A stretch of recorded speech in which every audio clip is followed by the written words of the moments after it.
Lecture de Noé et moi, page 83 à 143. Pendant les vacances de Noël, nous restons à Paris.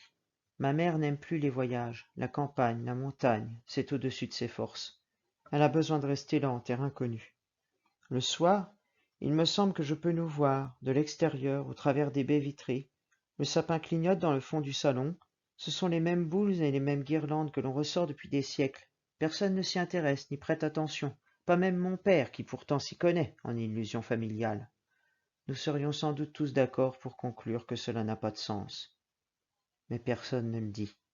Alors, chaque année, le carton est ouvert, le sapin décoré, le menu prévu à l'avance. En général, mes grands-parents viennent de Dordogne, et ils dorment chez nous le soir du réveillon. La seule chose que j'aime, c'est qu'on dîne très tard, car ils vont à la messe de minuit. Ma grand-mère refuse de dîner avant, sinon elle s'endort à cause de la digestion. Le lendemain, ma tante, mon oncle et mes cousins nous rejoignent pour le déjeuner. La trêve de Noël, ça veut dire qu'il faut faire semblant d'être content, d'être heureux, de bien s'entendre avec tout le monde. À Noël, par exemple, on invite ma tante, qui est la sœur de mon père, qui fait toujours des réflexions sur ma mère devant elle, comme si elle n'était pas là, comme si elle faisait partie du décor. Anouk devra se secouer un peu. Il y a quand même un moment où il faut se reprendre en main. Tu ne crois pas, Bernard? C'est pas bon pour la petite qui est déjà assez perturbée comme ça. Et toi, tu as l'air épuisé. Tu ne peux pas être tout le temps au four et au moulin. Il va bien falloir qu'elle s'en sorte. Mon père ne répond pas. Ma mère fait mine de ne pas avoir entendu. On fait passer le plat, on se resserre de gigot, de dinde ou de je ne sais quoi. On enchaîne sur leurs dernières vacances à l'île Maurice. Le buffet était gigantesque, les animations formidables. On a rencontré un couple très sympathique, les garçons ont fait de la plongée. Moi, je n'aime pas qu'on s'attaque à des gens sans défense, ça me met hors de moi, encore plus quand il s'agit de ma mère. Alors un jour, je lui ai dit, et toi, Sylvie, comment tu serais si tu avais tenu ton enfant mort dans tes bras? Ça a jeté un froid polaire d'un seul coup. J'ai bien cru qu'elle allait s'étouffer avec son huître. Il y a eu un long silence. C'était un moment magnifique, à cause du sourire qui s'est dessiné sur les lèvres de ma mère, tout petit. Ma grand-mère a passé sa main sur ma joue, et puis la conversation a repris. Noël est un mensonge qui réunit les familles autour d'un arbre mort, recouvert de lumière, un mensonge tissé de conversations insipides, enfouies sous des kilos de crème au beurre, un mensonge auquel personne ne croit. Ils sont tous repartis. Je porte autour du cou une petite chaîne en or avec un pendentif en forme de cœur que mes parents m'ont offert. Un soir à table, je pense à No, à Mouloud, à Lucas, je regarde l'assiette posée devant moi, j'essaie de compter les nouilles, et en même temps le nombre de battements de mes pieds sous la table. J'aime bien me diviser en deux, mener de front deux activités parallèles, par exemple chanter une chanson tout en lisant un mode d'emploi, ou une affiche, sans m'interrompre. Je me fixe des défis, tant pis s'ils sont absurdes. 46 nouilles et 54 battements plus tard, j'arrête de compter. Tout ça ne sert à rien. Tout ça ne sert qu'à oublier une chose. No est seul. No est quelque part, et je ne sais pas où. No m'a offert son temps, et je n'ai rien donné. Le lendemain, j'ai pris le métro jusqu'à la porte de Bagnolet. Sans hésiter, je me suis engouffré dans le centre commercial. J'ai hésité à attraper un caddie, histoire de me fondre dans le décor. Il était 10 heures, l'hypermarché était déjà plein. Au rayon charcuterie, une dizaine de personnes attendaient. 2 vendeuses se partageaient le service. J'ai pris ma place dans la queue et j'ai commencé à les observer. Elles portaient toutes les deux un tablier blanc et une sorte de coiffe en tissu. L'une était blonde avec des cheveux raides, l'autre brune et frisée. Je me suis remise entre les mains du hasard. Quand viendrait mon tour, ce serait forcément Geneviève, l'amie de No, qui s'adresserait à moi. Parfois, le hasard obéit à la nécessité. C'est l'une de mes théories, dite théorie de l'absolument indispensable. Il suffit de fermer les yeux, visualiser la situation souhaitée, se concentrer sur l'image, ne rien laisser interférer, ne pas se laisser distraire. Alors, quelque chose se produit, pile comme on l'a voulu. Bien sûr, cela ne marche pas à tous les coups. Comme toute théorie digne de ce nom, la théorie de l'absolument indispensable souffre des exceptions. La brune m'a demandé ce que je désirais. J'ai sursauté. Je cherche quelqu'un que vous connaissez peut-être, elle s'appelle No. Nolwenn? Oui. Qu'est-ce que tu lui veux? Je m'étais tellement concentré que j'en avais oublié ce qu'il fallait dire. J'aimerais bien la retrouver. Écoute, là je travaille, je peux pas te parler. Elle vient toujours chez vous? Non, je lui ai demandé de partir et de ne plus revenir. Je ne pouvais pas la garder, elle vidait mon frigo, elle foutait rien de ses journées, elle cherchait pas de boulot. Vous savez où elle est? Aux dernières nouvelles, elle était dans un foyer, mais ces trucs-là, ça dure jamais très longtemps. Je ne sais plus lequel. Derrière moi, une dame engoncée dans un manteau vert, appuyée sur un caddie rempli à ras-bord, commençait à s'impatienter. J'ai dit merci et j'ai tourné les talons. J'ai repris le métro, je suis descendu à Bastille, j'ai marché jusqu'à la rue de Charenton.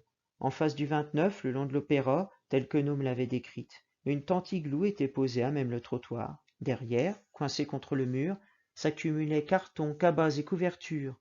La tente était fermée. J'ai appelé. J'ai attendu quelques minutes, hésitante, et puis j'ai commencé à faire glisser la fermeture éclair. J'ai passé ma tête à l'intérieur. Il y avait une odeur épouvantable.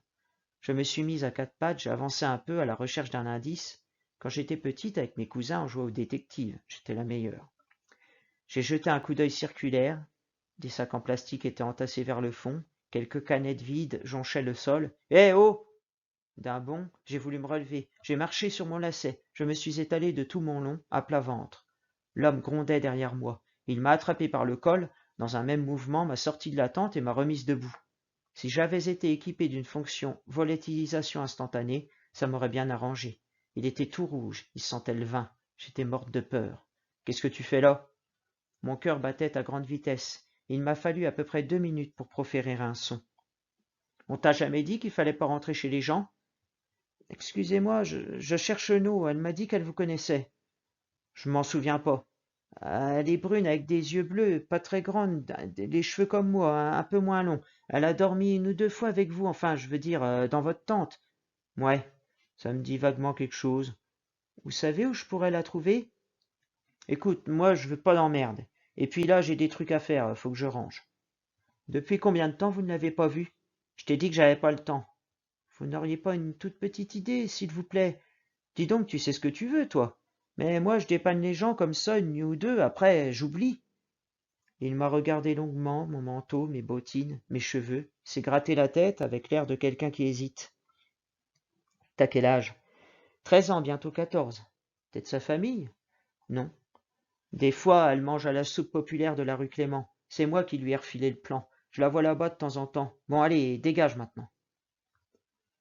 De retour chez moi, j'ai fait des recherches sur le site de la mairie de Paris. J'ai trouvé l'adresse exacte, les horaires et le numéro de téléphone. Les repas sont servis entre 11h45 et 12h30. Les tickets distribués à partir de 10h. Plusieurs jours de suite, je me suis posté sur le trottoir d'en face. Pendant plus d'1 heure, j'ai regardé les gens entrer et sortir. Je ne l'ai pas vue. C'est le dernier jour des vacances. La queue se déploie sur une cinquantaine de mètres. Les portes ne sont pas encore ouvertes. De loin, je reconnais son blouson. À mesure que je m'approche, je sens mes jambes faiblir. Il faut que je ralentisse, que je prenne le temps, que je calcule des divisions et des multiplications très compliquées dans ma tête, tout en marchant vers elle pour être sûr d'avancer. Je fais souvent ça, quand j'ai peur de me mettre à pleurer ou de faire marche arrière. J'ai 10 secondes pour trouver 3 mots qui commencent par H et finissent par E, conjuguer le verbe seoir à l'imparfait du subjonctif, ou calculer des multiplications invraisemblables avec des tonnes de retenue. Elle me voit, elle me regarde droit dans les yeux. Sans un geste, sans un sourire, elle se détourne, comme si elle ne m'avait pas reconnu. J'arrive à sa hauteur, je découvre son visage. Comme elle a changé, cette amertume à ses lèvres, cet air de défaite, d'abandon. Je m'arrête, elle m'ignore, elle attend, coincée entre 2 hommes. Elle ne fait pas un pas pour se dégager, elle reste là, derrière le plus gros, le visage enfoui dans son écharpe. Les voix se taisent pendant quelques secondes, tout le monde me regarde, de bas en haut et de haut en bas. Je suis bien habillé, je porte un manteau propre avec une fermeture éclair qui marche, des chaussures cirées, un sac à dos de marque, mes cheveux sont lisses et bien coiffés. Dans les jeux de logique, où l'on doit trouver l'intrus, il ne serait pas difficile de me désigner. Les conversations reprennent, à voix basse, attentive. Je m'approche d'elle. Je n'ai pas le temps d'ouvrir la bouche. Elle me fait face. Son visage est dur, fermé. Qu'est-ce que tu fous là? Je te cherchais. Qu'est-ce que tu veux? Je m'inquiétais pour toi. Ça va très bien, merci. Mais ça va, t'as compris? Ça va très bien. J'ai pas besoin de toi. Elle a élevé la voix. Une rumeur commence à parcourir la queue. Je perçois seulement des bribes. Qu'est-ce qui se passe? C'est la gamine. Qu'est-ce qu'elle veut? Je ne peux plus faire un geste. L'eau me pousse d'un coup sec. Je glisse du trottoir. Je ne parviens pas à détacher mes yeux de son visage. Elle garde la main tendue pour m'éloigner. Je voudrais lui dire que moi, j'ai besoin d'elle, que je n'arrive plus à lire, ni à dormir, qu'elle n'a pas le droit de me laisser comme ça, même si je sais que c'est le monde à l'envers. De toute façon, le monde tourne à l'envers. Il n'y a qu'à regarder autour de soi. Je voudrais lui dire qu'elle me manque, même si c'est absurde, même si c'est elle qui manque de tout ce qu'il faut pour vivre. Mais moi aussi, je suis toute seule, et je suis venue la chercher. Les premiers arrivés commencent à entrer dans le bâtiment. La queue avance vite, et je la suis. Barre-toi, Lou, je te dis, tu me fais chier. Tu n'as rien à faire là, c'est pas ta vie, ça, tu comprends, c'est pas ta vie. Elle a hurlé les derniers mots avec une violence incroyable. Je recule sans cesser de la regarder. Je finis par faire demi-tour. Je m'éloigne. Quelques mètres plus loin, je me retourne une dernière fois. Je la vois entrer dans le bâtiment. Elle se retourne aussi. Elle s'arrête. On dirait qu'elle pleure. Elle ne bouge plus. Les autres la bousculent, la dépassent. J'entends quelqu'un l'engueuler. Elle répond par une injure, crache par terre. Un homme la pousse. Elle disparaît dans l'ombre d'un couloir. Je repars jusqu'à la station de métro, il suffit de suivre la ligne grise du trottoir. Je compte le nombre de poubelles de la ville de Paris, les vertes d'un côté, les jaunes de l'autre. Je crois qu'à ce moment-là, je la déteste, elle et tous les sans-abri de la terre. Ils n'ont qu'à être plus sympathiques, moins sales, c'est bien fait pour eux. Ils n'ont qu'à faire des efforts pour se rendre aimables, au lieu de picoler sur les bancs et de cracher par terre. Quand je regarde le ciel, je me demande toujours jusqu'où ça va, s'il y a une fin, combien de milliards de kilomètres il faudrait faire pour en voir le bout. J'ai cherché dans mon nouveau livre. Il y a un chapitre entier consacré à la question. Diverses observations, interprétées dans le cadre de la théorie du Big Bang, suggèrent que l'univers est âgé de 13,7 milliards d'années. C'est environ 300 000 ans après sa naissance que la lumière a pu y circuler librement. L'univers serait devenu transparent. L'objet le plus lointain théoriquement observable a émis sa lumière aux premiers instants de l'univers transparent. Il définit ce que l'on appelle l'horizon visible. Le rayon de 13,7 milliards d'années-lumière est donc celui de l'univers visible.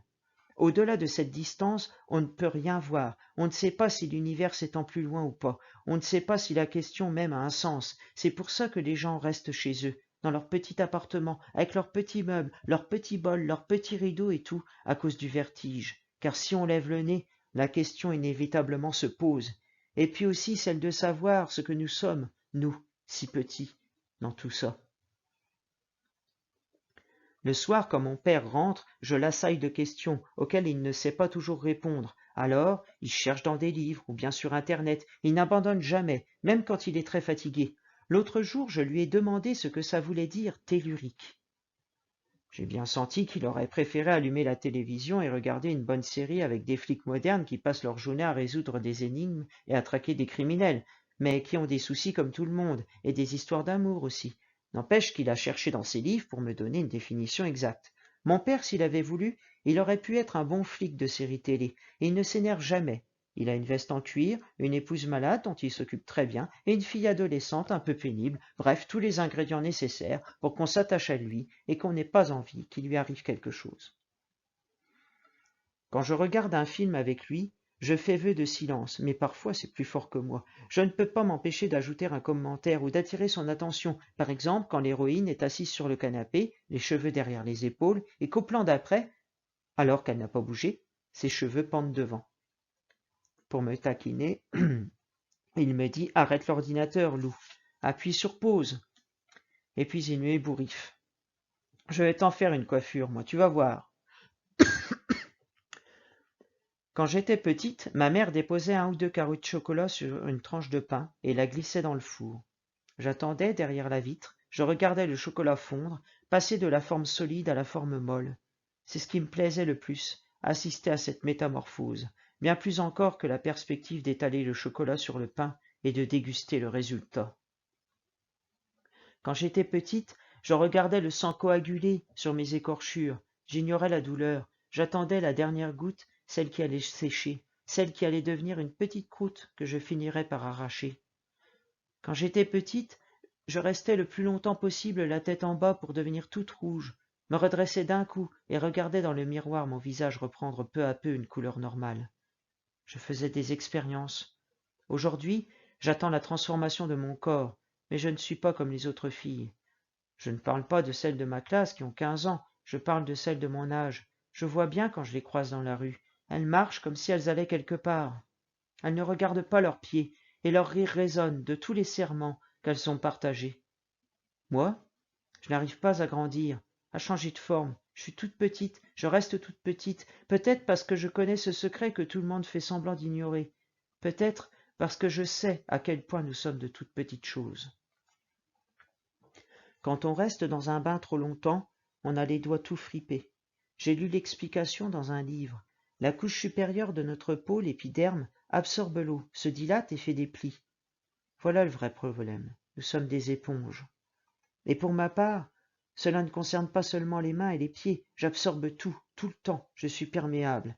Ma grand-mère trouve que c'est dangereux et très mauvais pour la santé. Elle dit, cette pauvre petite, elle a la tête qui va finir par exploser, avec tout ce qu'elle ingurgite. Comment voulez-vous qu'elle s'y retrouve, qu'elle fasse le tri? Bernard, vous devriez l'inscrire à un cours de gymnastique ou de tennis, qu'elle se dépense un peu, qu'elle transpire, sinon la tête va finir par lui tomber entre les pieds. Il est monté dans le bus par l'arrière, une station après la mienne, pile en face de moi. Il m'a tendu la joue, je me tenais à la barre. Je l'ai lâché pour m'approcher de lui. Malgré le monde autour de nous, j'ai perçu le parfum d'adoucissant qui émanait de ses vêtements. « T'as passé de bonnes vacances, Pépite ?» J'ai fait la moue. Lucas se tient devant moi avec cet air désinvolte qui le quitte rarement. Pourtant, je sais qu'il sait. Il sait que les filles du lycée sont toutes folles de lui. Il sait que M. Marin le respecte, même s'il passe son temps à lui faire des remarques. Il sait combien de temps nous échappe et que le monde ne tourne pas rond. Il sait voir à travers les vitres et le brouillard, dans la couleur pâle des matins. Il sait la force et la fragilité. Il sait que nous sommes tout et son contraire. Il sait combien c'est difficile de grandir. Un jour, il m'a dit que j'étais une fée. Il m'impressionne. Je l'observe, tandis que le bus redémarre. On se pousse vers l'arrière. Il réclame des précisions sur mon Noël. Je cherche ce que je pourrais bien raconter, me contente de lui retourner la question. Il est parti chez ses grands-parents à la campagne. Il hausse les épaules avec un sourire. J'aimerais lui dire que j'ai perdu No, que je m'inquiète pour elle, je suis sûr qu'il comprendrait. Lui dire que certains soirs je n'ai pas envie de rentrer chez moi, à cause de toute cette tristesse qui me colle au mur, à cause du vide dans les yeux de ma mère, à cause des photos enfermées dans les boîtes, à cause du poisson pané. Un soir, si tu veux, Pépite, on pourra aller à la patinoire.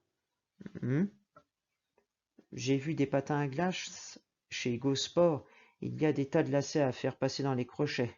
Pour moi, c'est insoluble. Nous descendons du bus devant le lycée.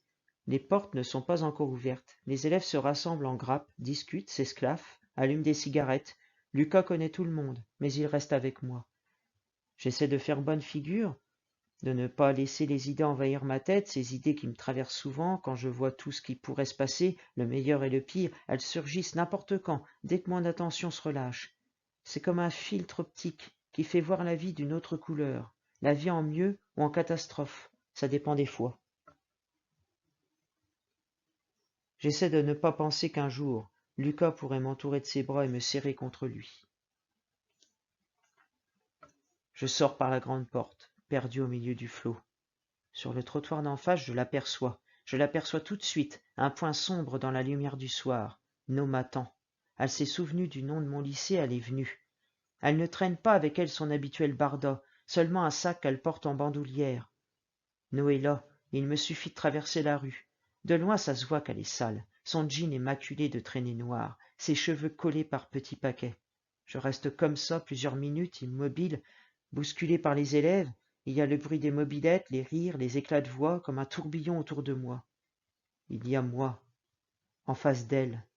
Quelque chose me retient. Alors, je remarque ses yeux gonflés, les traces sombres sur son visage, son incertitude. D'un seul coup, je n'ai plus d'amertume, ni de ressentiment, seulement l'envie de la prendre dans mes bras. Je traverse, je dis « Viens ». Elle me suit jusqu'au bar Beauté. Les gens nous regardent. Les gens nous regardent parce que nous vit dans la rue, et ça se voit comme le nez au milieu de la figure. Elle raconte, tête baissée, les mains entourant sa tasse. Elle cherche la chaleur, quitte à se brûler les paumes.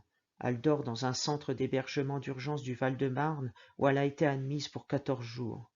À 8h30 chaque matin, elle est dehors. Dehors pour toute la journée. Il faut tuer le temps. Marcher pour ne pas avoir froid. Trouver un endroit abrité pour s'asseoir. Il faut traverser tout Paris pour un repas chaud. Prendre un ticket. Attendre. Repartir. Demander de l'argent à la sortie d'un magasin ou dans le métro. Quand elle a la force. La force de dire s'il vous plaît. Bientôt, il faudra trouver un autre lieu d'accueil. C'est sa vie. Aller de foyer en foyer. Tenir le plus longtemps possible.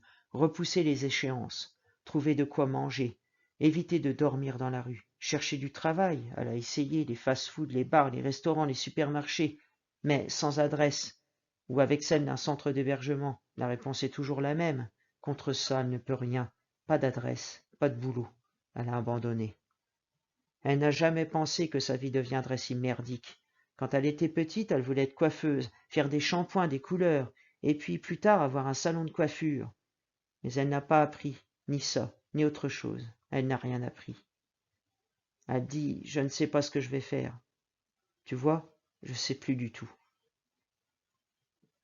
Elle se tait pendant quelques minutes, le regard dans le vague. Je donnerais tout, mes livres, mes encyclopédies, mes vêtements, mon ordinateur, pour qu'elle ait une vraie vie, avec un lit, une maison et des parents pour l'attendre. Je pense à l'égalité, à la fraternité, à tous ces trucs qu'on apprend à l'école et qui n'existent pas. On ne devrait pas faire croire aux gens qu'ils peuvent être égaux, ni ici, ni ailleurs. Ma mère a raison, c'est la vie qui est injuste, et il n'y a rien à ajouter. Ma mère, elle sait quelque chose qu'on ne devrait pas savoir. C'est pour ça qu'elle est inapte pour son travail. C'est marqué sur ses papiers de sécurité sociale. Elle sait quelque chose qui l'empêche de vivre, quelque chose qu'on devrait savoir seulement quand on est très vieux. On apprend à trouver des inconnus dans les équations, tracer des droites équidistantes et démontrer des théorèmes, mais dans la vraie vie, il n'y a rien à poser, à calculer, à deviner. C'est comme la mort des bébés, c'est du chagrin, et puis c'est tout. Un grand chagrin qui ne se dissout pas dans l'eau, ni dans l'air, un genre de composance solide qui résiste à tout. Non mais regarde, sa peau est devenue grise et sèche, comme celle des autres. À la voir comme ça, il me semble qu'elle est arrivée au bout de ce que l'on peut supporter, au bout de ce qui est humainement acceptable. Il me semble qu'elle ne pourra plus jamais se relever, qu'elle ne pourra plus jamais être jolie et propre. Elle sourit pourtant. Elle dit « Ça me fait plaisir de te voir ».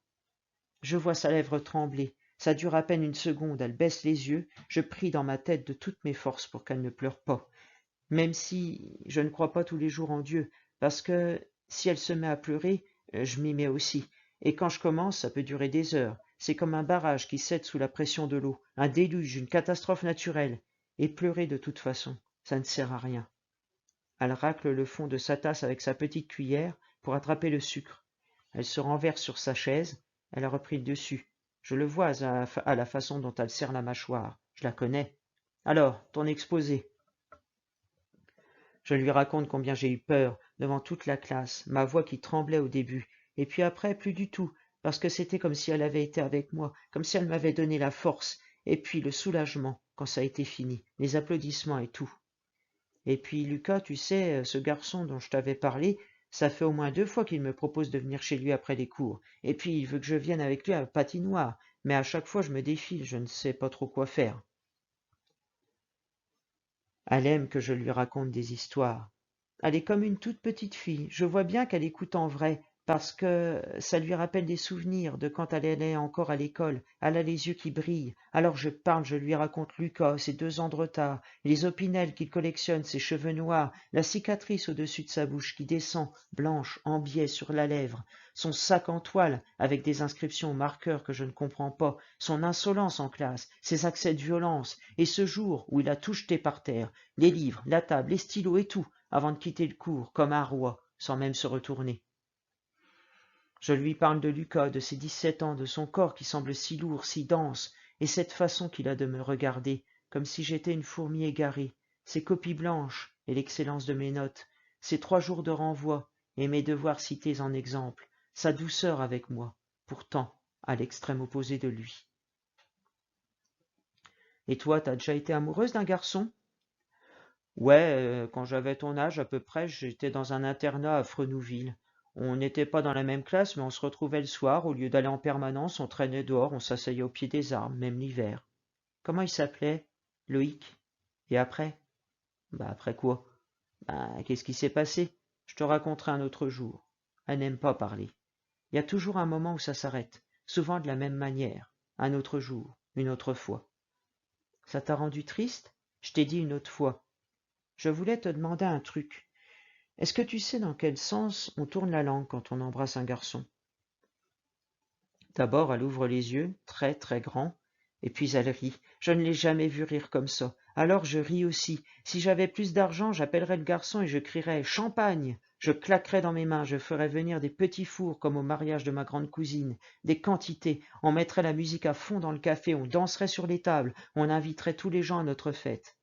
No irait se changer dans les toilettes, elle enfilerait une belle robe et des jolies chaussures, on fermerait les portes pour être tranquille. Et pour faire le noir, on monterait le son comme dans la chanson. Tas de ces questions, y a pas de sens pour embrasser, on n'est pas des machines à laver. Elle rit encore un peu, et puis elle me demande si je n'ai pas un Kleenex. Je lui tends le paquet. Elle regarde l'horloge du café, elle se lève d'un bond. Au centre, ils doivent être de retour avant 19 heures, sinon on ne les accepte plus. Je lui donne l'argent qu'il me reste pour son ticket de RER, elle ne refuse pas. Nous descendons ensemble dans le métro. En bas de l'escalator, il faut se séparer. Je dis, j'aimerais bien que tu reviennes me voir si tu peux. Ce n'est plus si difficile à dire. Elle sourit. D'accord, tu promets? Elle passe sa main dans mes cheveux d'un geste rapide, comme on fait avec les enfants. Et si nous venait chez nous? Et si on décidait d'aller à l'encontre de ce qui se fait ou ne se fait pas, si on décidait que les choses peuvent être autrement, même si c'est très compliqué et toujours bien plus qu'il n'y paraît. Voilà la solution, la seule. Chez nous, elle aurait un lit, une place à table, un placard pour ranger ses affaires et une douche pour se laver. Chez nous, elle aurait une adresse, elle pourrait se remettre à chercher du travail. Depuis tout ce temps, la chambre de Thaïs est restée vide. Mon père a fini par donner le lit de bébé, les habits et la commode. Plus tard, il y a installé un canapé et une table. Il s'y enferme de temps en temps, quand il a du travail à finir, ou quand il a besoin d'être seul. Ma mère n'y entre plus. En tout cas, jamais en notre présence. Elle n'a touché à rien. Mon père s'est occupé de tout. Pour désigner la pièce, on ne dit plus la chambre. On parle dorénavant du bureau. La porte reste fermée. J'attends quelques jours pour me lancer, j'attends le bon moment. Il n'y a pas 36 façons de présenter les choses. D'un côté, la vérité, brute. De l'autre, une mise en scène, un stratagème pour faire croire que No n'est pas ce qu'elle est. J'imagine différentes hypothèses. No est la cousine d'une amie de classe venue de province. Elle cherche une place de jeune fille au père pour poursuivre ses études. No est assistante au lycée et cherche une chambre. No revient d'un long séjour à l'étranger. Ses parents sont des amis de Madame Riveri, ma prof de français. No est la fille du proviseur, et son père l'a chassée, car elle a échoué à ses examens. Je retourne l'affaire dans tous les sens, à chaque fois je me heurte au même problème. Au point où on en est, No est incapable de jouer un rôle. Un bain chaud et des nouveaux vêtements n'y suffiront pas. Un soir, je prends mon courage à 2 mains. Nous sommes à table, pour une fois ma mère ne s'est pas couchée à peine la nuit tombée et dîne avec nous. C'est le moment ou jamais. J'annonce la couleur. J'ai quelque chose d'important à leur demander. Il ne faut pas m'interrompre, sous aucun prétexte. Il faut me laisser aller au bout. J'ai préparé un argumentaire en 3 parties, comme Madame Riveri nous l'a enseigné, précédé d'une introduction pour poser le sujet et suivi d'une conclusion à double niveau. Il faut poser une question qui ouvre sur un nouveau débat, une nouvelle perspective. Dans les grandes lignes, le plan est le suivant. Introduction. J'ai rencontré une fille de 18 ans qui vit dans la rue et dans des foyers. Elle a besoin d'aide. Je vais à l'essentiel, pas d'ajout, pas de fioriture. Grand 1. Thèse. Elle pourrait s'installer chez nous le temps de reprendre des forces, de trouver du travail. J'ai prévu des arguments concrets et des propositions pratiques. Elle dormirait dans le bureau et participerait aux tâches ménagères. Grand 2. Antithèse. On donne soi-même les contre-arguments pour mieux les désintégrer. Certes, il y a des organismes spécialisés et des assistantes sociales. Ce n'est pas forcément à nous de prendre en charge une personne dans cette situation. C'est plus compliqué qu'il n'y paraît. Nous ne la connaissons pas, nous ne savons pas à qui nous avons affaire. Grand 3. Synthèse.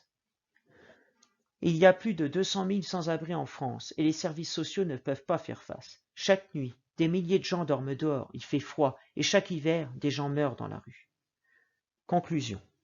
Qu'est-ce qui nous empêche d'essayer? De quoi avons-nous peur? Pourquoi avons-nous cessé de nous battre? Madame Riveri me dit souvent que mes conclusions sont un peu emphatiques. Je veux bien l'admettre, mais parfois la fin justifie les moyens.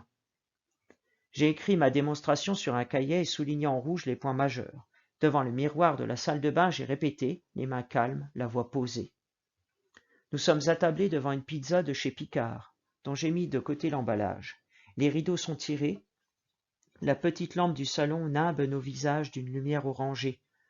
Nous sommes dans un appartement parisien, au 5e étage, fenêtre fermée, à l'abri. Je commence à parler, très vite je perds le fil, j'oublie le plan, je me laisse emporter par le désir que j'ai de les convaincre, le désir de voir nos parmi nous, assises sur nos chaises, sur notre canapé, buvant dans nos bols et mangeant dans nos assiettes. Je ne sais pas pourquoi je pense à Boucle d'Or et aux 3 ours, alors que nous, a les cheveux noirs et raides. Je pense à cette image du livre que ma mère me lisait quand j'étais petite. Boucle d'Or a tout cassé, le bol, la chaise et le lit. Et l'image revient sans cesse. J'ai peur de perdre mes mots. Alors je parle à toute vitesse sans rien suivre. Je parle longtemps, je raconte. Je crois comment je l'ai raconté, comment je l'ai rencontrée. Le peu que je sais d'elle, je parle de son visage, de ses mains, de sa valise brinque-ballante, de son sourire si rare. Il m'écoute jusqu'au bout. Ensuite, il y a un silence. Un long, long silence. Et puis, la voix de ma mère, encore plus rare que le sourire de nous, sa voix, soudain si claire. On devrait la rencontrer. Mon père relève la tête, sidéré. La pizza est froide. Je forme une boule dans ma bouche, imbibée de salive, et je compte jusqu'à 10 avant d'avaler. Mon père répète après elle. D'accord, on devrait la rencontrer. Comme quoi les choses peuvent être autrement, comme quoi l'infiniment petit peut devenir grand.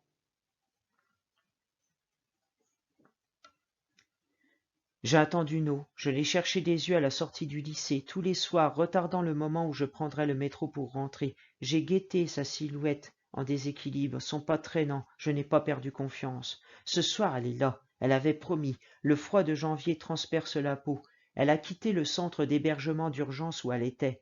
Là-bas, on lui a donné d'autres adresses. On l'a recommandée, mais il faut attendre qu'une place se libère. Elle est retournée voir son copain de la rue de Charenton.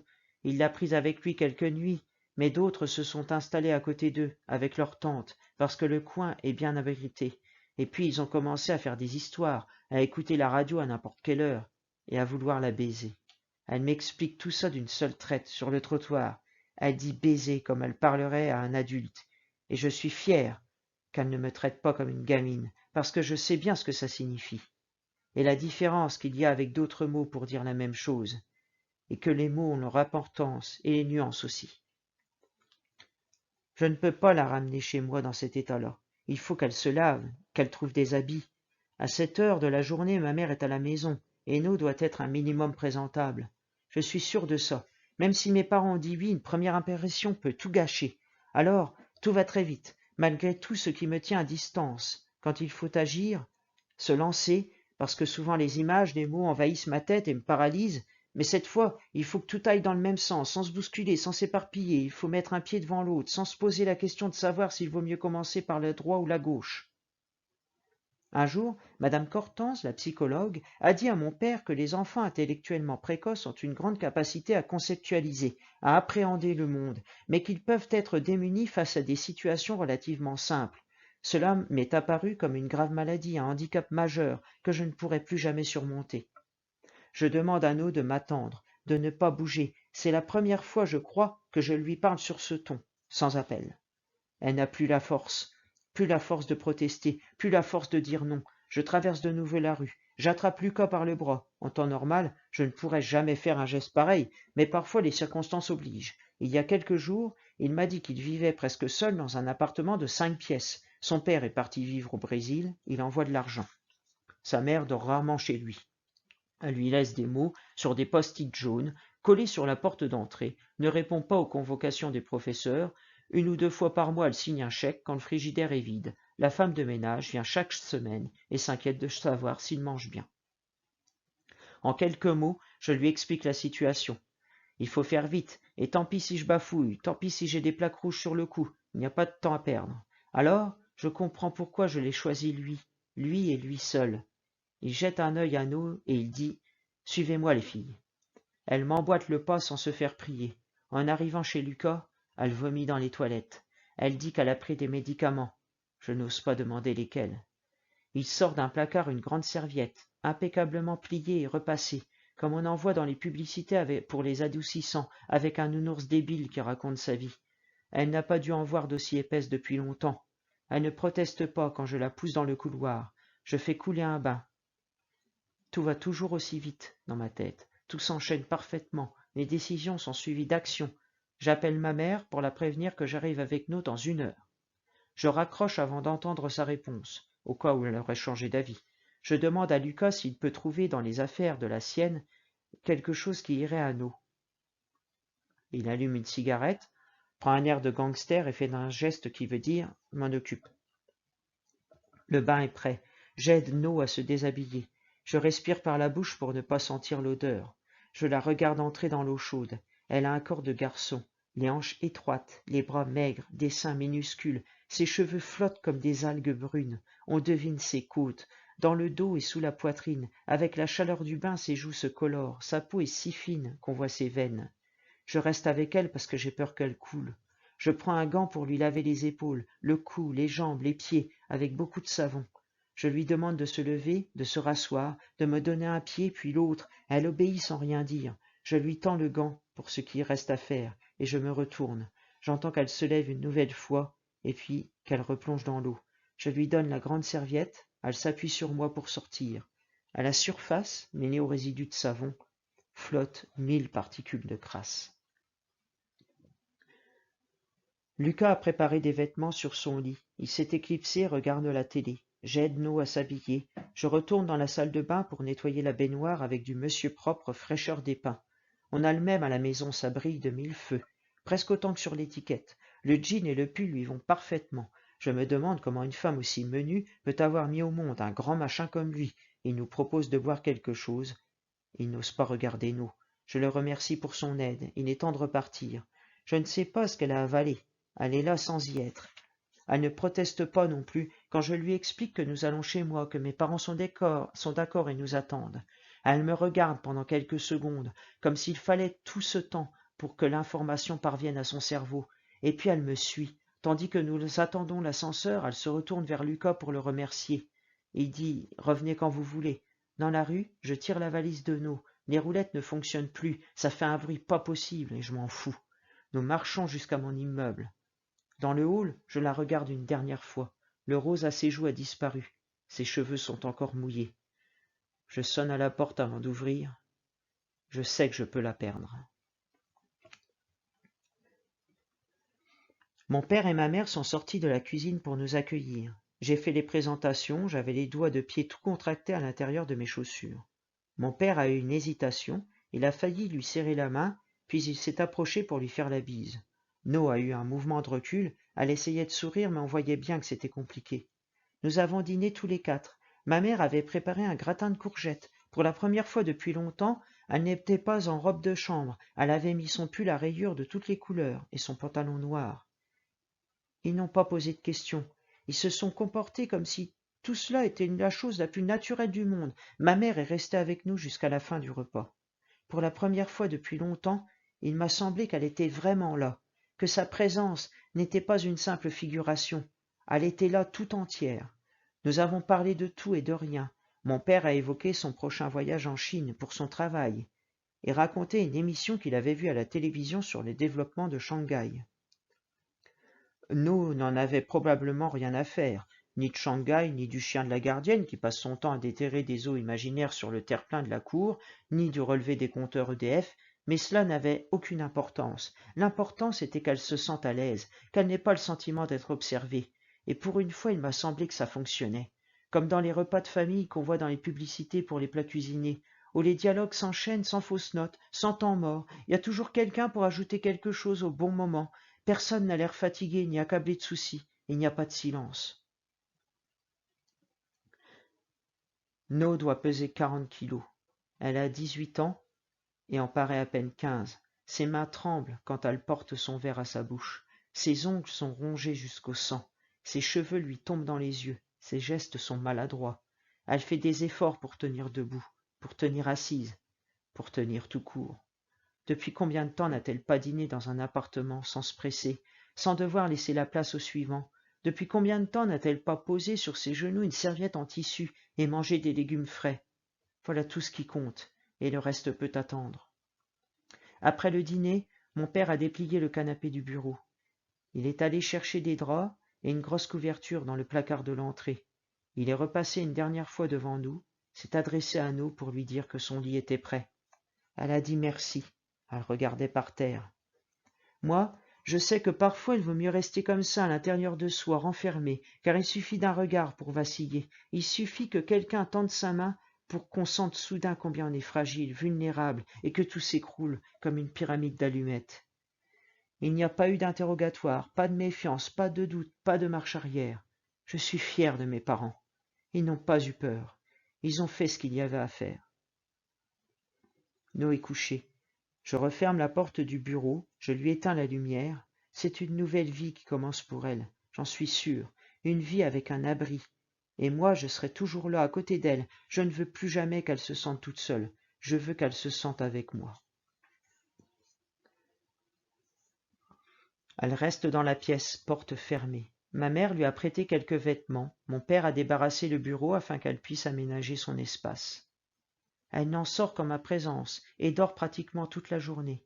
Elle laisse les rideaux ouverts, s'étend tout habillée au-dessus des draps, les bras le long du corps, paumes ouvertes. Je frappe doucement à sa porte. J'entre sur la pointe des pieds. Je la découvre dans cette position étrange. Et chaque fois je pense à la belle au bois dormant, immobile sous sa cloche de verre, assoupie pour 100 ans.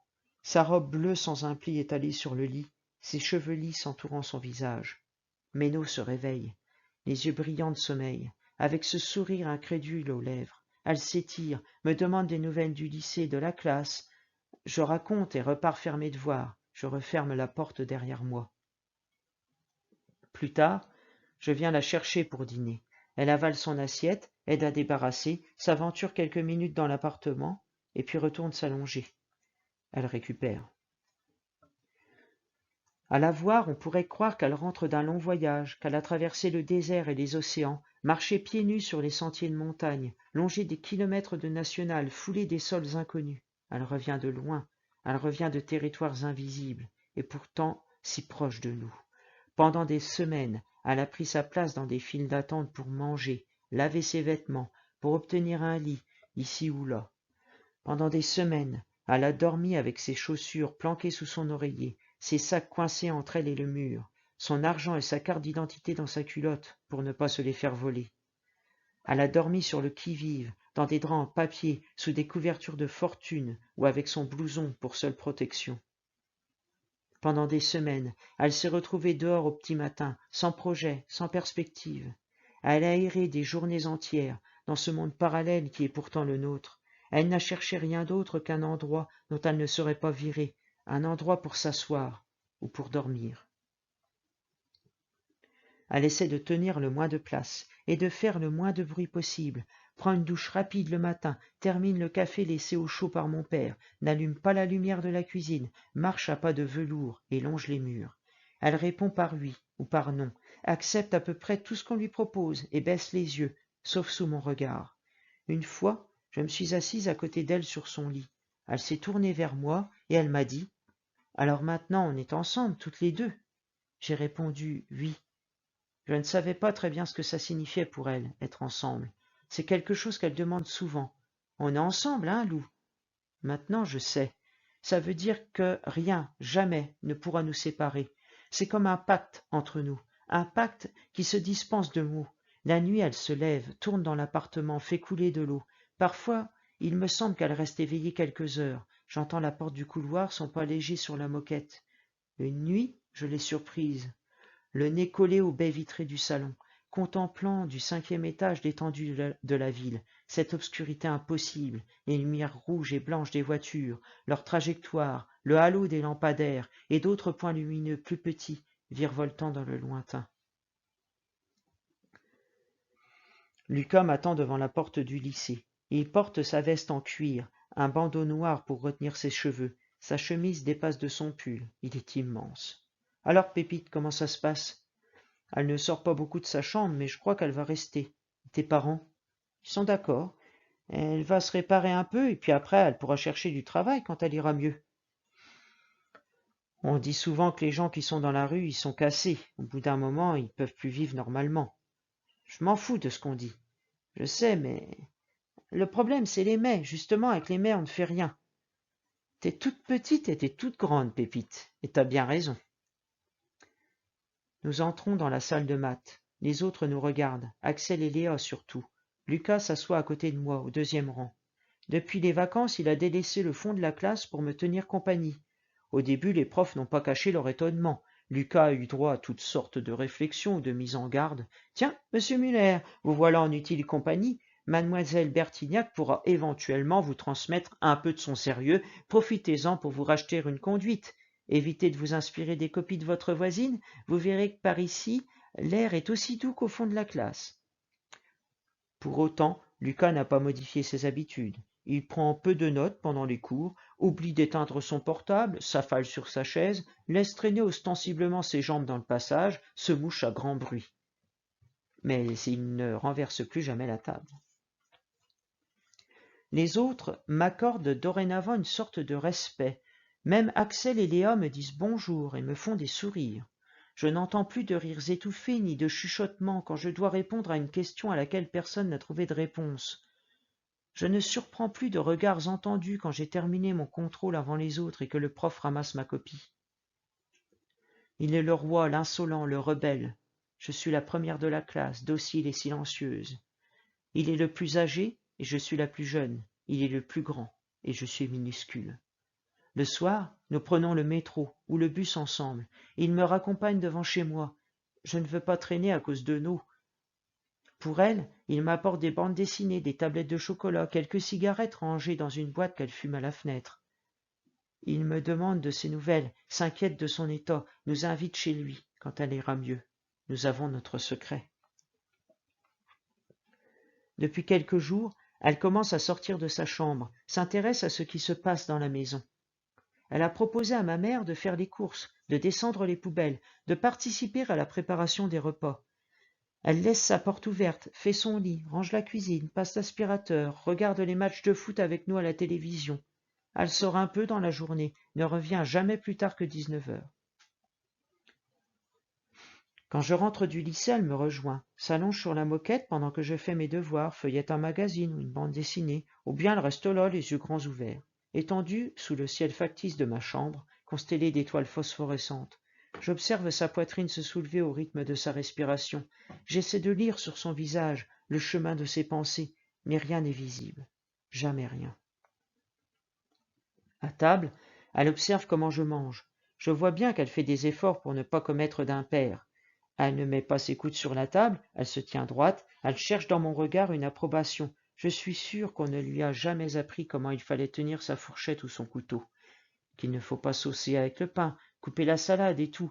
Je ne suis pourtant pas un modèle du genre, même si ma grand-mère veut absolument m'apprendre les bonnes manières quand je vais chez elle en vacances. L'autre jour, j'ai raconté à Anno la fameuse histoire qui m'est arrivée l'été dernier chez ma tante Yvonne, qui est la sœur de ma grand-mère et qui a épousé le fils d'un vrai duc et tout. Ma grand-mère m'avait emmené boire le thé là-bas. Pendant 3 jours, elle m'avait fait des tas de recommandations, m'avait acheté une robe affreuse pour la circonstance, dans la voiture m'avait délivré ses ultimes conseils, et puis nous nous étions garés devant la belle maison. Yvonne avait fait elle-même des petites madeleines et des tuiles aux amandes. Je buvais mon thé avec le petit doigt en l'air, Ça ne semblait pas plaire beaucoup à ma grand-mère, mais j'étais assise comme elle m'avait montré, du bout des fesses sur le canapé de velours, jambes serrées, mais pas croisées. C'était quand même assez compliqué de manger les gâteaux avec la tasse et la soucoupe dans la main sans faire tomber des miettes sur le tapis. À un moment, j'ai voulu faire un petit frais, comme dit ma grand-mère. Ce n'était pas facile de prendre la parole dans une ambiance aussi solennelle, mais je me suis lancé. Je voulais dire, Tante Yvonne, c'est délicieux. Je ne sais pas ce qui s'est passé, un genre de court-circuit dans le cerveau. J'ai pris une grande respiration et j'ai dit calmement, en articulant bien. Tante Yvonne, c'est dégueulasse.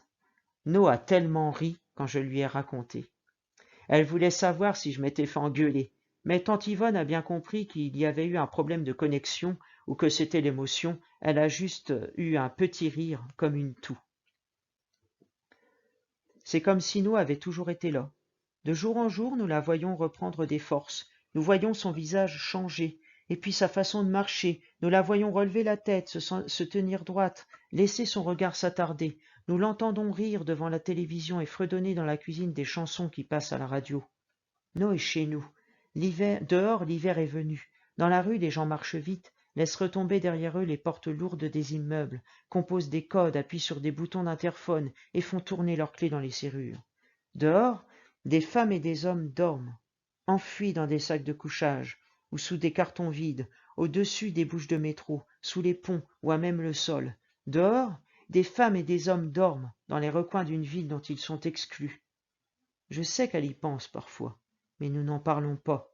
Je la surprends le soir, le front collé à la vitre, elle regarde la nuit, et je ne sais rien de ce qui défile dans sa tête. Je ne sais rien. Axel Vernou s'est fait couper les cheveux très courts, avec une mèche plus longue et plus claire devant. C'est l'attraction du jour. Elle rit avec Léa sous le préau. Elles sont entourées de garçons. Le ciel est bleu, le froid glacial. Ce serait plus simple si j'étais comme elle, si j'avais des jeans moulants, des bracelets porte-bonheur, des soutiens-gorge et tout. Mais bon. Les élèves se sont installés dans la classe sans un bruit. Monsieur Marin appelle chaque nom à voix haute, jette un œil, puis met une croix. Il termine.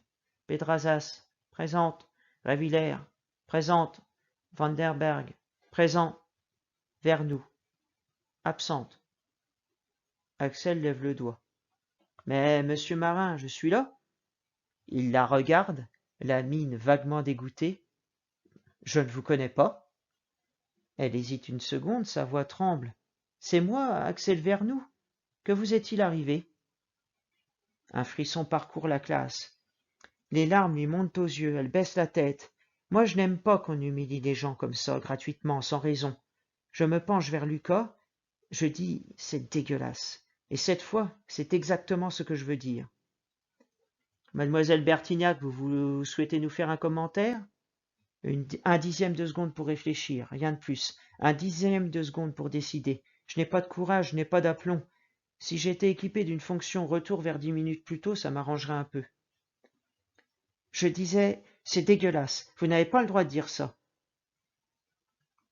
Vous irez jouer les justicières en permanence, mademoiselle Bertignac. Prenez vos affaires. Il ne faut pas rater sa sortie. Ce n'est pas le moment de me prendre les pieds dans le tapis. Je range, je compte mes pas, 26, 27, jusqu'à la porte. Voilà, je suis dehors. Je respire encore. Je suis beaucoup plus grande qu'il n'y paraît. À la fin du cours, Axel m'attrape par le bras. Elle me dit merci. Ça dure une seconde, ça suffit. Tout est dans ses yeux. No m'attend devant l'entrée du lycée. Nous avons prévu d'aller chez Lucas. Elle porte un pull vert que ma mère lui a prêté. Elle a relevé ses cheveux avec une pince. Sa peau est redevenue lisse. Elle est jolie. Lucas nous rejoint, me félicite pour ma sortie. Il embrasse No comme une copine. Ça me pince un peu le cœur. Nous marchons tous les trois jusqu'au métro. Il y a des tableaux partout, des tapis persans, des meubles anciens. Le salon est immense. Rien n'a été laissé au hasard. Tout est magnifique. Pourtant, chaque pièce semble avoir été abandonnée, comme un décor de cinéma, comme si tout avait été construit pour de faux. Un soir, en rentrant du collège l'année dernière, Lucas a trouvé la lettre de son père. Pendant des semaines, il avait préparé son départ sans rien dire, puis un matin, il a bouclé sa valise, il a refermé la porte derrière lui, il a laissé ses clés à l'intérieur. Son père a pris l'avion, il n'est jamais revenu. Dans la lettre, il lui demandait pardon. Il disait que plus tard, Lucas comprendrait. Il y a quelques mois, sa mère a rencontré un autre homme. Lucas le déteste. Il paraît que c'est le genre de type qui ne s'excuse jamais, par principe, et considère que tous les autres sont des cons. Plusieurs fois, ils ont failli se battre. Alors sa mère s'est installée là-bas, à Neuilly. Elle téléphone à Lucas et revient de temps en temps pour le week-end. Son père envoie de l'argent et des cartes postales du Brésil. Lucas nous fait la visite. No le suit. Elle pose des questions. Comment fait-il pour manger? Comment peut-il vivre seul dans un si grand appartement? Est-ce qu'il n'a jamais eu envie de partir là-bas, à Rio de Janeiro? Lucas nous montre les photos de son père, à tous les âges, une maquette de bateau enfermée dans une bouteille qu'ils ont fabriquée ensemble quand il était petit, les estampes japonaises qu'il a laissées et sa collection de couteaux. Il y en a des dizaines, des grands, des petits, des moyens, des canifs, des poignards, des crans d'arrêt, de tous les pays du monde, des layoles, des crises, des tiers. Les manches pèsent dans ma paume, les lames sont fines. No les sort un par un, les fait danser entre ses doigts. Elle caresse le bois, l'ivoire, la corne, l'acier. Je vois bien que Lucas a peur qu'elle se blesse, mais il n'ose rien dire. Il la regarde faire et moi aussi. Elle est habile pour dégager les lames, les replier. On dirait qu'elle a fait ça toute sa vie. Elle n'a pas peur. Lucas finit par nous proposer un goûter. No remet les couteaux dans leur boîte. Je n'y ai pas touché. Nous sommes assis autour de la table de la cuisine. Lucas a sorti les paquets de gâteaux, le chocolat, les verres. Je regarde No, ses poignets, la couleur de ses yeux, ses lèvres pâles, ses cheveux noirs. Elle est tellement jolie quand elle sourit, malgré le trou à la place de sa dent. Plus tard, nous écoutons des chansons, avachis dans le canapé. La fumée des cigarettes nous enveloppe d'un nuage opaque. Le temps s'arrête, et il me semble que les guitares nous protègent, que le monde nous appartient. Sur les conseils de mon père, No est retournée voir l'assistante sociale qui s'occupe d'elle. Elle a entrepris diverses démarches administratives, se rend 2 fois par semaine dans un centre d'accueil de jour qui s'occupe de réinsertion pour jeunes femmes en grande difficulté. Là-bas, elle peut téléphoner, faire des photocopies, utiliser l'ordinateur, il y a une cafétéria et on lui donne des tickets restaurant pour le midi. Elle a commencé à chercher du travail. Mon père lui a fait un double des clés. Elle va et vient à sa guise, déjeune souvent au Burger King, parce qu'il rend de la monnaie sur les tickets, ce qui lui permet d'acheter elle-même son tabac. Elle répond à des annonces, pousse la porte des magasins, ne rentre jamais très tard. Elle passe pas mal de temps avec ma mère. Elle lui raconte ses recherches, et puis aussi d'autres choses, car c'est ma mère qui arrive le mieux à la faire parler. Parfois on lui pose une question, son visage se ferme. Elle fait mine de ne pas avoir entendu. Parfois, elle se met à raconter, au moment où nous nous y attendons le moins, tandis que ma mère prépare le repas, range la vaisselle, ou quand je fais mes devoirs à côté d'elle, c'est-à-dire quand l'attention ne peut lui être portée que partiellement, quand on peut l'entendre sans la regarder. Ce soir, mon père doit rentrer tard. Nous sommes toutes les trois dans la cuisine, ma mère épluche des légumes, ce qui en soi est déjà un événement. Je feuillette un magazine à côté d'elle. Ma mère pose des questions. Pas des questions automatiques préenregistrées sur la bande magnétique. Des vraies questions, avec l'air de quelqu'un qui s'intéresse à la réponse. Ça m'énerve un peu, mais No commence à raconter. Sa mère s'est fait violer dans une grange quand elle avait 15 ans. Ils étaient 4. Ils sortaient d'un bar, elle roulait en vélo au bord de la route, et ils l'ont obligée à monter dans la voiture. Quand elle a découvert qu'elle était enceinte, il était trop tard pour avorter. Ses parents n'avaient pas assez d'argent pour faire le voyage en Angleterre, là où le délai légal n'est pas encore dépassé. No est née en Normandie. Suzanne a quitté le collège quand son ventre s'est arrondi. Elle n'y est jamais retournée. Elle n'a pas porté plainte pour éviter la honte qui aurait été encore plus grande. Après l'accouchement, elle a trouvé un emploi de femme de ménage dans un hypermarché du coin. Elle n'a jamais pris No dans ses bras. Elle ne pouvait pas la toucher. Jusqu'à l'âge de 7 ans, No a été élevée par ses grands-parents. Au début, on les a montrés du doigt. On a chuchoté dans leur dos, les yeux baissés sur leur passage, on a multiplié les soupirs et prédit le pire. Le vide s'est fait autour d'eux. C'est sa grand-mère qui lui a raconté. Elle l'emmenait au marché, au catéchisme, venait la chercher à l'école du village. Elle la tenait par la main pour traverser la rue, le manteau haut et l'allure fière. Et puis, les gens ont oublié. No ne se souvient plus si elle a toujours su que sa mère était sa mère. En tout cas, elle ne l'appelait pas maman. À table, quand No est devenue une petite fille, sa mère refusait de s'asseoir à côté d'elle. Elle ne voulait pas la voir en face non plus. Il fallait que No soit loin, dans l'angle mort. Suzanne ne l'appelait jamais par son prénom, ne lui adressait pas directement la parole, la désignait de loin en disant « elle ». Le soir, Suzanne sortait avec des garçons du coin qui avaient des motos. Ses grands-parents se sont occupés de nous comme de leur propre fille. Ils ont ressorti du grenier les vêtements et les jouets d'enfants, lui ont acheté des livres d'images et des jeux éducatifs. Quand elle parle d'eux, sa voix est plus haute, elle esquisse un sourire, comme si elle écoutait une chanson pleine de souvenirs, une chanson qui la rendrait fragile. Il vivait dans une ferme, son grand-père cultivait la terre et élevait des poulets. Quand Suzanne a eu 18 ans, elle a rencontré un homme dans une boîte de nuit. Il était plus âgé qu'elle. Sa femme était morte dans un accident de voiture. Elle portait un enfant qui n'est jamais né. Il travaillait à Choisy-le-Roi dans une entreprise de sécurité, gagnait de l'argent. Suzanne était belle, elle portait des mini-jupes, elle avait de longs cheveux noirs. Il a proposé de l'emmener à Paris. Ils sont partis l'été suivant. No est resté à la ferme. Sa mère n'est jamais revenue la voir. Quand No est entré au CP, sa grand-mère est morte. Un matin, elle est montée en haut de l'échelle pour cueillir des pommes. Elle n'a pas fait de compote cette année-là. Elle est tombée sur le dos, comme un gros sac de bonbons. Elle est restée là, par terre, dans sa blouse à fleurs. Un filet de sang est sorti de sa bouche. Elle avait les yeux fermés. Il faisait chaud. C'est No qui est allé prévenir la voisine. Son grand-père n'a pas pu garder No avec lui. Il y avait les poulets et le travail dans les champs. Et un homme seul avec une petite fille, ça ne se faisait pas. Alors, No est parti à Choisy-le-Roi rejoindre sa mère et l'homme à la moto. Elle avait 7 ans. D'un coup, elle s'arrête. Ses mains sont posées sur la table, à plat, elle se tait. J'aimerais tellement connaître la suite, mais rien, jamais, ne doit être brusqué. Ma mère l'a compris depuis longtemps, elle ne demande pas. En l'espace de quelques semaines, No a trouvé sa place parmi nous.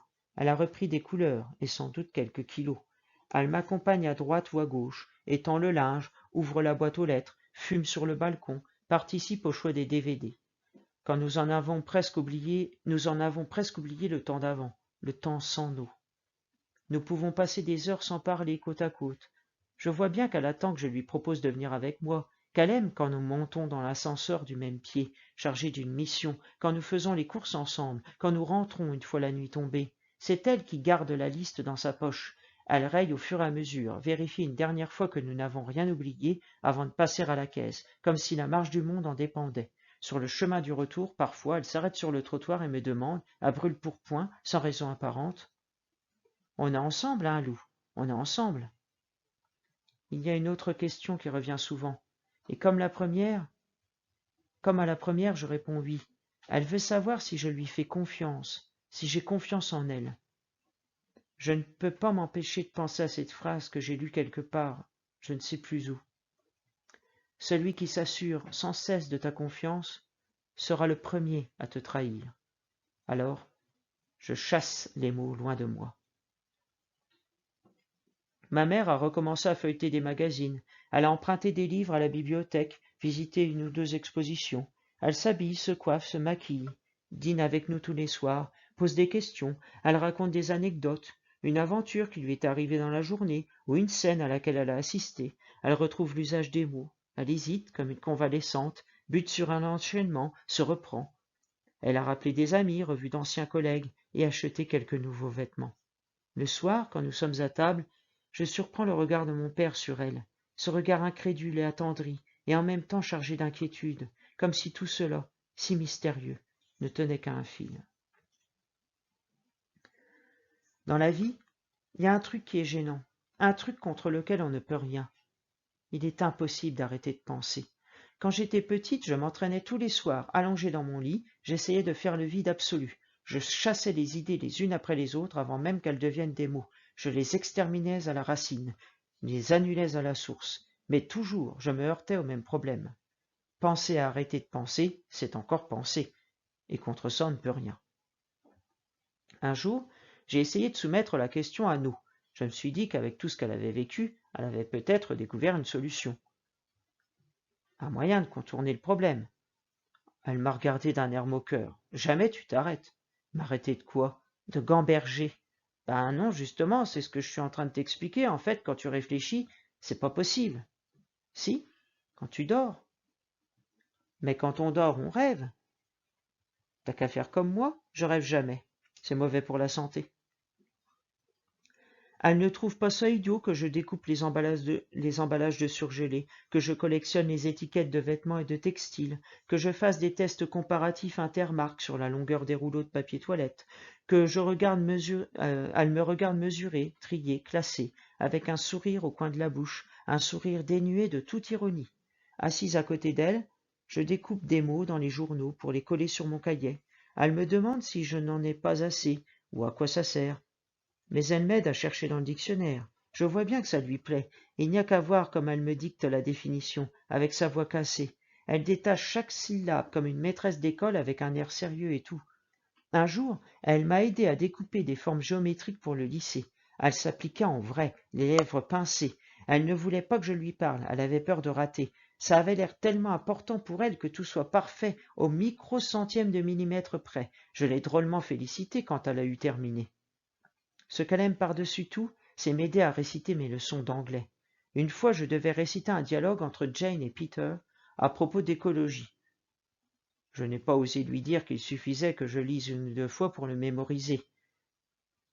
Elle voulait absolument faire Peter et que je fasse Jane. Avec un accent français à mourir de rire, elle s'y est reprise à 10 fois pour prononcer Worldwide. Elle butait sur le mot, faisait la grimace, recommençait. On a tellement ri qu'on n'a jamais pu arriver au bout. Quand je suis occupé, elle passe beaucoup de temps sans rien faire. C'est peut-être la seule chose qui me rappelle d'où elle vient. Cette capacité qu'elle a de se poser n'importe où comme un objet, d'attendre que les minutes passent, le regard perdu, comme si quelque chose devait advenir qui l'emporterait ailleurs. Comme si tout cela au fond ne comptait pas, n'avait pas d'importance, comme si tout cela pouvait s'arrêter d'un coup. Quand elle fume, je l'accompagne sur le balcon. On discute en regardant les fenêtres allumées, les formes des immeubles qui se détachent dans l'obscurité, les gens dans leur cuisine. J'essaie d'en savoir davantage sur Loïc, son amoureux. Elle m'a dit qu'il était parti vivre en Irlande, mais qu'un jour, quand elle aurait de l'argent et une nouvelle dent, elle irait le retrouver. Le soir, on se donne rendez-vous chez Lucas. En sortant du lycée, je prends le bus avec lui. Quand il fait trop froid pour attendre, nous descendons dans le métro. No nous rejoint là-bas. Nous y sommes seuls et libres. Elle passe ses journées à se présenter dans des boutiques, des associations, des agences. Elle dépose son CV à droite et à gauche, appelle des numéros qu'on lui a conseillés pour entendre toujours les mêmes réponses. Elle a arrêté l'école en 3e. Elle ne parle aucune langue étrangère, ne sait pas utiliser un ordinateur. Elle n'a jamais travaillé. Avec Lucas, on invente pour elle des jours meilleurs, des hasards bienfaiteurs, des contes de fées. Elle écoute en souriant. Elle nous laisse lui raconter une autre vie.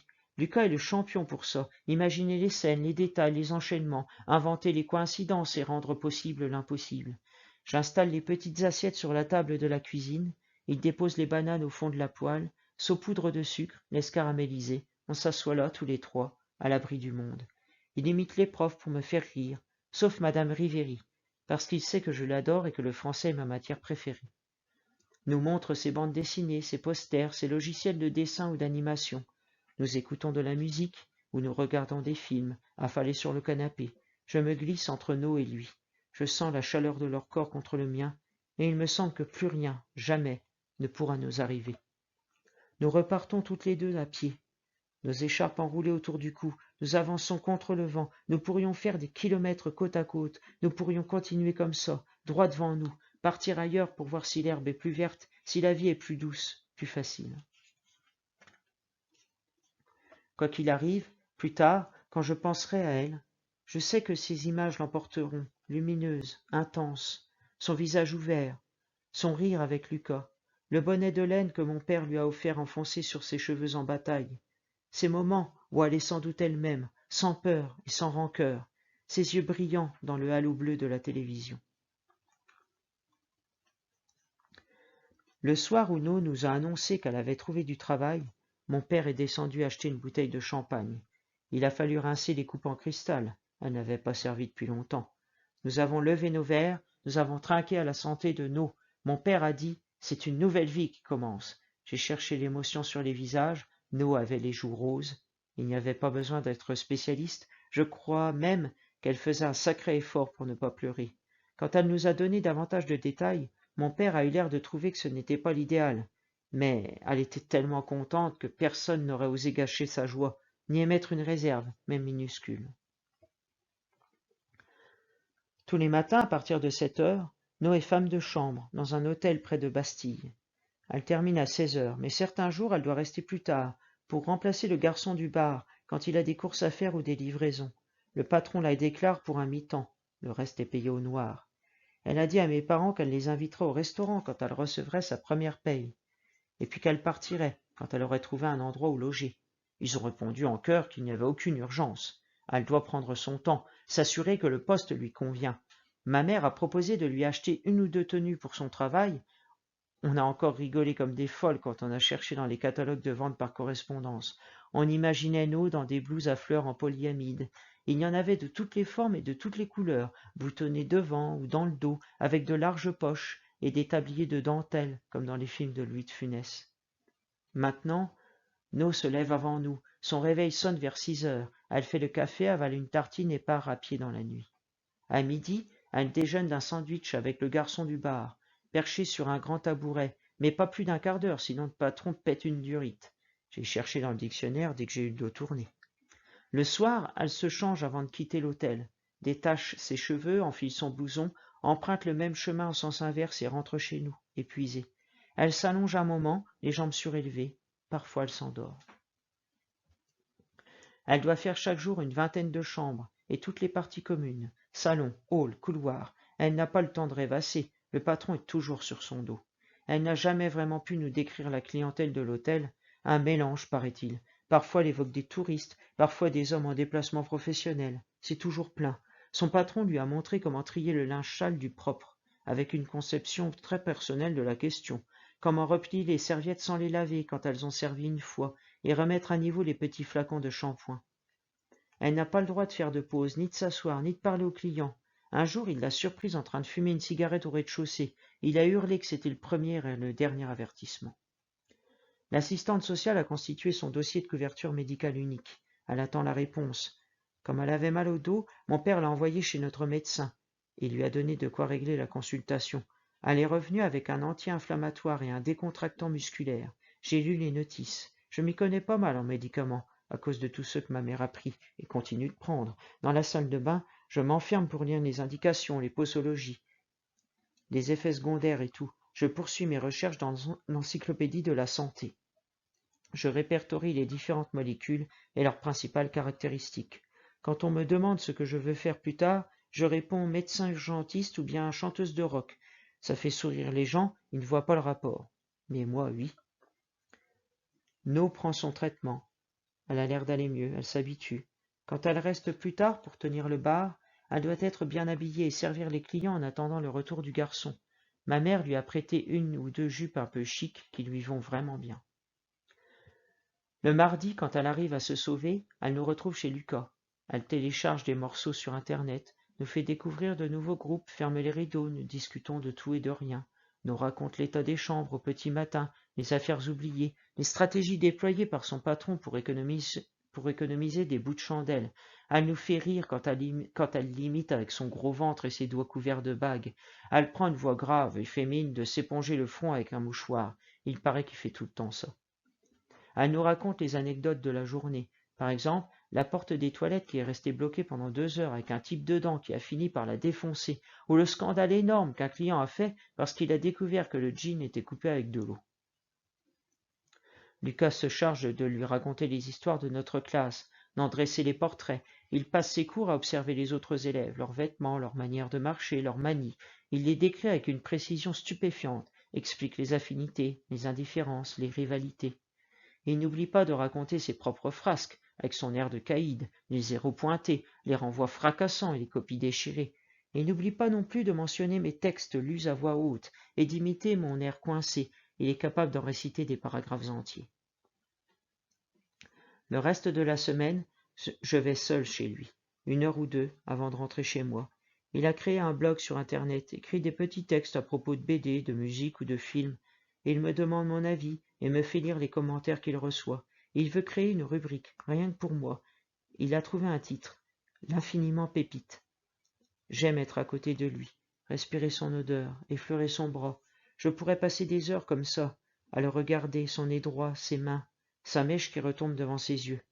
Et quand il surprend mon regard, il y a ce sourire à ses lèvres, incroyablement doux, tranquille. Et alors, je me dis que nous avons la vie, toute la vie devant nous.